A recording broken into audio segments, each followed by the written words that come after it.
ஜெய் சீதாராம். அனைவருக்கும் வணக்கம்.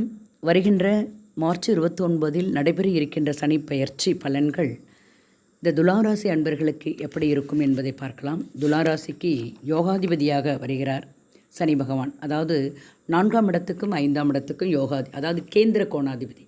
அப்போ யோகத்தை கொடுத்தே ஆகணும்.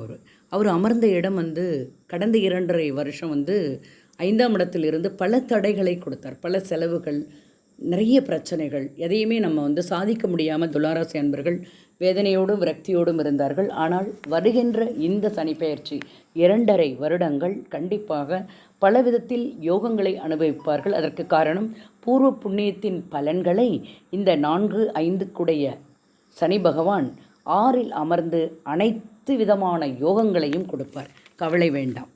மேலும் இவருடைய பார்வை 3, 7, 10 இந்த 3ஆம் பார்வையால் சந்திரனுக்கு 8ஆம் இடத்தை பார்ப்பதன் மூலமாக எதிர்காலத்துக்கு வேண்டியதை சேமித்து வைக்க வேண்டும் என்பது ஒரு அறிகுறி. ஆக துலாராசி அன்பர்கள் விரயச் செலவுகளை தவிர்த்து சேமிக்க வேண்டிய ஒரு நிர்பந்தம் இருக்கிறது. 12ஆம் இடத்தை 7ஆம் பார்வையாக சனி பார்க்கிறார். தூக்க குறைபாடு வரும்.